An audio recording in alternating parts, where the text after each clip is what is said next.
gufatwa ku nguvu ku bakenyezi n'abigeme mu ntara ya Rumonge ngo sagaseseshwa rumuri. Ibi rero mbere bikaba bishikirizwa na bamwe mu bakorewe ayo mabi, aho bavuga ko mbere mu nyuma yo gukorerwa ivyo ubuzima bwahavuye bumera nabi mu kibano. Reka rero twumvirize ingene vyagenze. Jewe ngene vyagenze,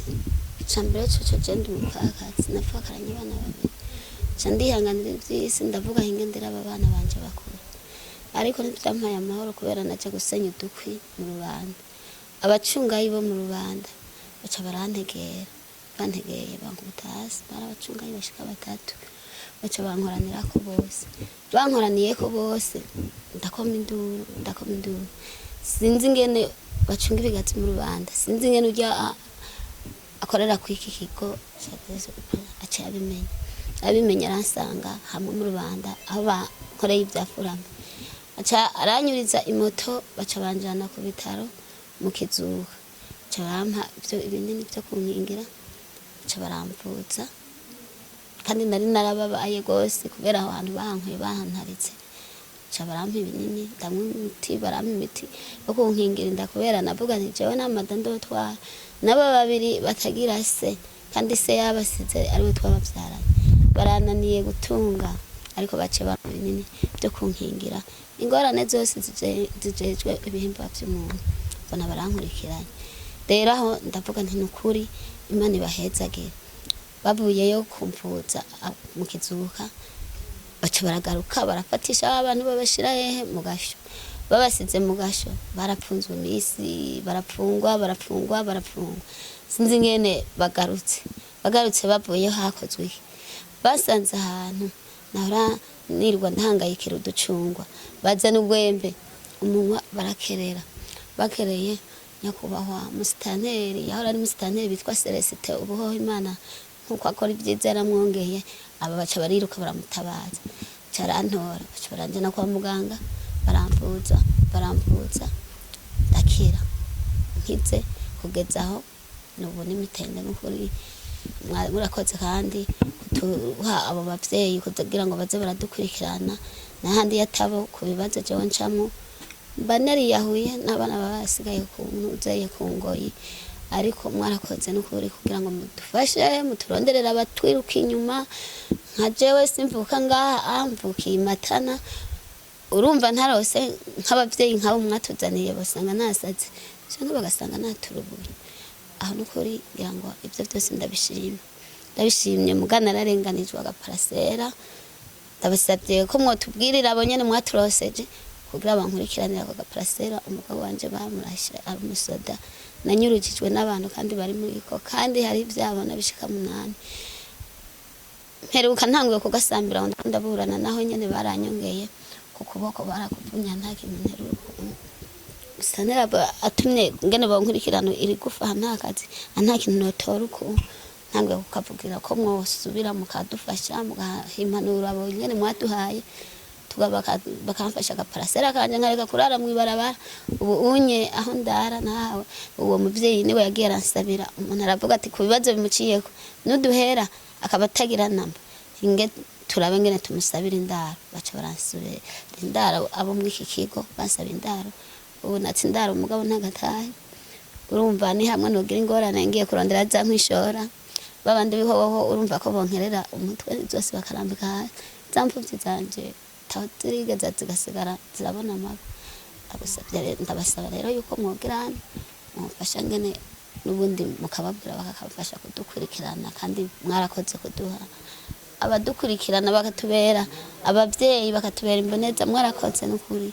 Imana ibahezagera kubera je wibaza mba nagize mba naje gusara, ubu ngomba ngenda nikoreye impuzu mwibarabara. Ndu mubo batewe n'amazi hama ce turahava duhavuye ce aho mu Kanyenkoko duhavuye ce tuja gusaba indaro, ahantu tugiye gusaba indaro ce fatwa ku nguvu n'umuhungu nyene yarahaba twasanzeho yarasanzwe ahaba, hama abantu bazosavye indaro hari mu muryango canke hari kuri uwo muhungu? Oya ntihari mu muryango. Wagiye uwo muhungu wagiye kubera mu hadutse ingorane wamusanze ahaba? Bavye nyene baci bagenda gusaba indaro umuhungu nawe yarasanzwe nyene abana nyene hama turaraba ukuntu twovyitura abavyeyi baranturubika birabura hama ce tugenda kuntuzeya kuri polisi turaburana tuburanye umuhungu baramufunga bamufunze hama turataha dutashe turiyumvira ukuntu vyogenda n'ukuntu nari mbuze amahoro mu bwo rugo n'abamwe muhira nyene nditura abo bavyeyi n'uwo mupapa ngaho bavuga ati ni kuja ku bitaro baca banyuza imoto bantwara mu kizuka barafasha barampa imiti bampaye imiti ndayifata je ndashimira DCF yarafashije cane yarafashije gose no kugira ngera hani kubwayene hama nkashimira n'uwo muvyeyi n'uwo mupapa ukuntu bambaye hafi bankurikirana tukagenda kuri polisi tukagenda hose bafasha nkabashimira cyane n'ubu nkabashimira DCF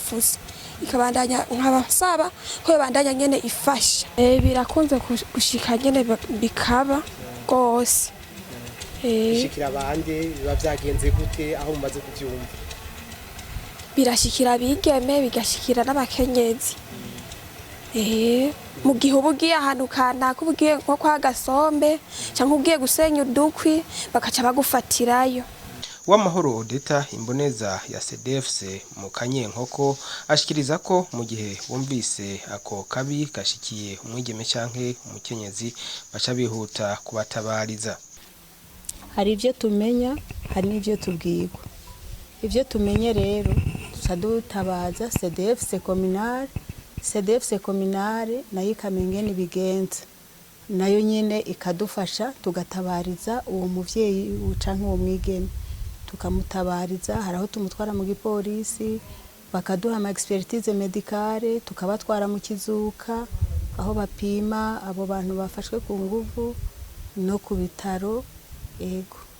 iyo batwituye keshi turahama baraduhaye telefone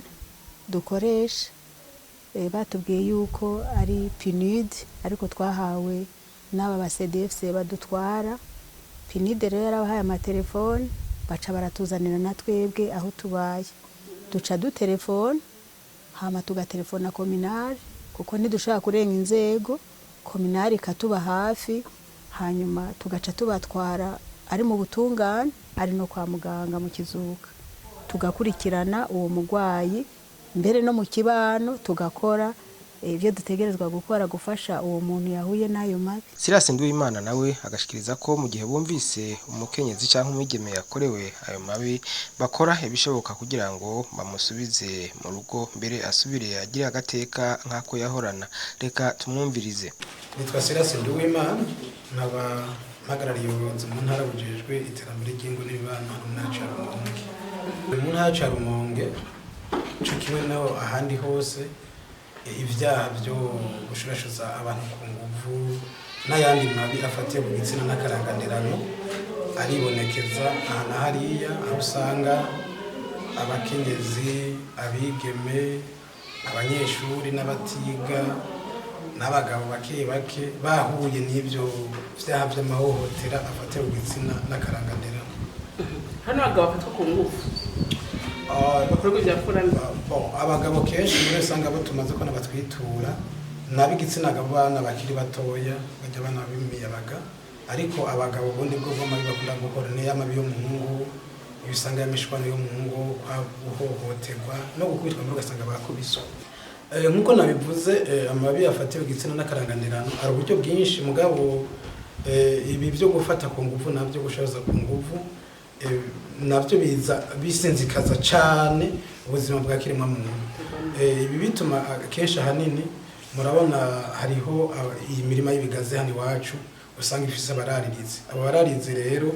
iyo bishitse umwene gihugu umukenyezi canke inkumi bagiye gusenya haraho bahurirayo nabo bagize bibana b'abararirizi ugasanga bafashe ku nguvu. Hariho kandi aba bantu barariye amashamba cimeza naho nyine ugasanga umuntu agiye mu ishamba ntamenya ico bihurirayo ariko kandi hariho nibi bikorwa bikorerwa hano mu ntari wacu hano turafise abantu benshi b'abarovyi, turafise abataxi vero benshi, turafise abamotari benshi, abashoferi benshi. Abantu rero bafise amafaranga ku munsi ashobora kuba bafise amafaranga ku munsi barashobora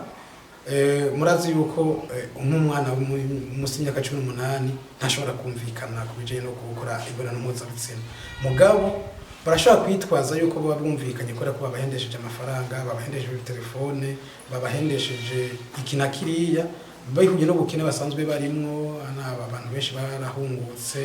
abandi nabo bari hano batagira akazi, ugaca usanga rero bivanye naho basanzwe umwana bagaca bamutegeka gukora imibonano mpuzabitsina bakoresheje ubwo bufaranga, bakoresheje uruyeri. Ariko hari n'abandi usanga babikora kubera ubukozi bw'ikibi. Turabaherekeza kwa muganga, abwiza kuja kwa muganga mu kurinda yuko umuganga ashika aba hano umwanya wose. Turakorana n'amavuriro asanzwe hari, turakorana na hôpital ya Rumonge, turakorana na BF, turakorana kandi n'ivuriro ryo mu Kizuka asanzwe hari umuganga yanonosoye kandi akora ibijanye no kuvura abahuye n'amahohotera afatiwe igitsina n'akaranganderano. Kigira gatatu turakorana cyane n'inyamiramabi hamwe n'ubutungane. Turaherekeza abo bantu dufadikanije n'imboneza zacu ya ku mutumba, tugaherekeza no kwa OPG, dossier ivuye kwa OPG tukamufasha dossier igashika muri parquet, mbere no muri ntayices muri sentare nkuru y'igihugu yarama dossier afatiye gushirashiza abantu ku nguvu. Tugaherekeza abantu tukana ko vy'ukuri hari ikivuyemo, nimba ari abakoze mu mahohoterwa bishobotse bakamenyekana, tugasaba ko bahanwa kandi tugakurikirana mu butungane ko iyo dossier iri kwiragenda neza. Hanyuma uwo muntu yashikiwe nayo mabi turamufasha gusubira mu kibano, kugira ngo ashobore kwiyakira. Duhejeje kumwumviriza, duhejeje kumufasha ibyo gutungana no kwa muganga, turaje gutegura umuryango yarasanzwe abayemo, ikibano, abajejwe intwaro, kugira ngo vy'ukuri uwo muntu bimwe byo gutungwa agatoke, bimwe byo guhari bivomo. Haraho usanga abavyeyi bagize agashavu ati uyu mukobwa wacu ko yambaye iryo bara ntaca ava hagende, ntaco twaba tukisoma inzoga mu bandi bagabo. Ariko twabafasha kumwakira, kumuherekeza, hanyuma kandi abo bidushobokera bashoboye gukora akazi turabafasha kuja mu mashirahamwe kuziga no kuguranana, hanyuma tukabafasha ingene bashobora gutunganya udukorwa two kwiteza imbere duto kugira ngo wa wundi abantu bari bazi ko yafashwe ku nguvu ibyabaye gutya na kuriya, ejo nibabona ari we bashorera amavoka, ejo nibabona ari we bashorera uburobe, ejo nibabona ari we baje kugura ko amamesa, ejo nibabona ari we baje kugura ko agafu, birateba bikibagirwa vya bindi byamushikira, ahubwo akamubona nk'umuntu w'ikimazi mu kibano. Rero mwomenya ko ibikorwa nk'ibi byose hamwe mbere n'ibindi bifashwe mu mugongo n'ishirahamwe mpuzamakungu PNUD.